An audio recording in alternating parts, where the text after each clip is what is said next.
Hey guys, it's Alicia Pate from Pate Ranch and also the Laser Lounge that can be found on Facebook.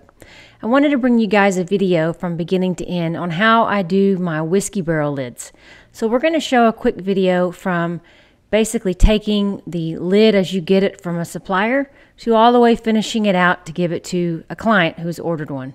So sit back and get ready to see how to do it. Here's an illustration of what they look like finished. You can see there's that nice golden color, nice dark engrave, and nice richness to the board.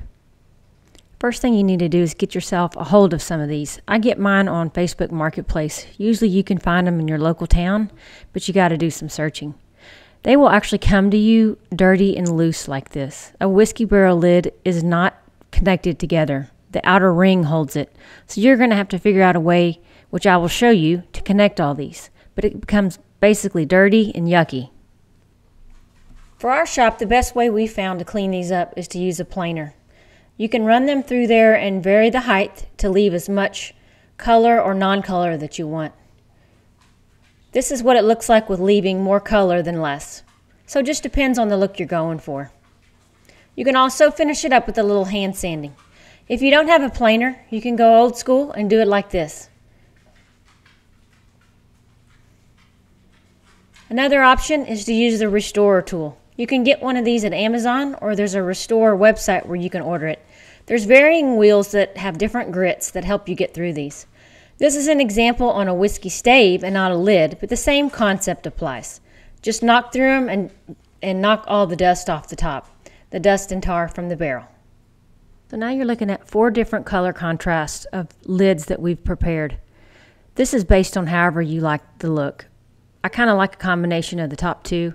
The engrave will pop out more if you make it whiter, but if it's too white, to me it doesn't look authentic. And some people like it when you leave the actual stamping that was originally there as some authenticity. So it's just a preference by the user. Now remember me telling you earlier we got to figure out a way to keep these things tight together. What we found was 19-inch circles that we cut out of 1/4-inch plywood. Then we glued it down and used a staple gun or a nail gun to affix it to the back of the barrel. Here's a close-up of the back. It's not the most beautiful thing, but we're going to stain it at the end so it won't look so bad. You don't have to be pretty about it, you just need to make it secure. Here's a cross-sectional view of where I've attached the plywood to the barrel lid. Take note that the joint isn't perfectly tight. Sometimes that is the case just because of the way the barrel lid is. It's used to having a piece of metal that pulls it together. It's okay to have a little variance like that. You just want to make sure overall that it's snug and it's not going to fall apart. Let's take a time out real quick and thank our sponsors today, Thunder Laser USA. Please visit their website to see all their product lines. For myself, I use a Thunder Nova 63 and a Thunder Nova 35. We'll be using the 35 for today's job.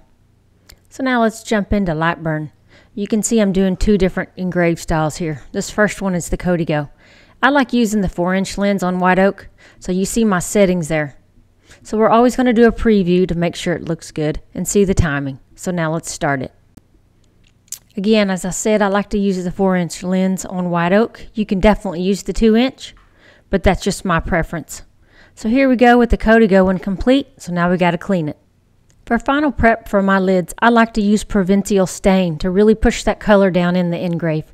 You don't have to do this, I just like the antique or older style look that it does. So we push that stain down in there and then we use a towel to rub it off. And you'll see the finished look when we're done. So now we're going to jump back over to the other barrel lid that we're doing, the bourbon bar. So again, I'm using the 4-inch lens on the Thunder Nova 35. Nice clean run going on here. I will say that whiskey barrels get quite smoky, so keep that air running. This is another little touch that I started doing with my engraves is I started doing a score at the very end of after my engrave job. As I tighten in here, you can see how clean it's making that line. So I learned from another maker this nice little tip, and I've started doing it on all of my engraves and specifically my whiskey barrels because it just makes it look a little bit cleaner. So do a fill and then a score run. You can see here how it's really defining those lines and making them a lot crisper. So that's just a little pro tip.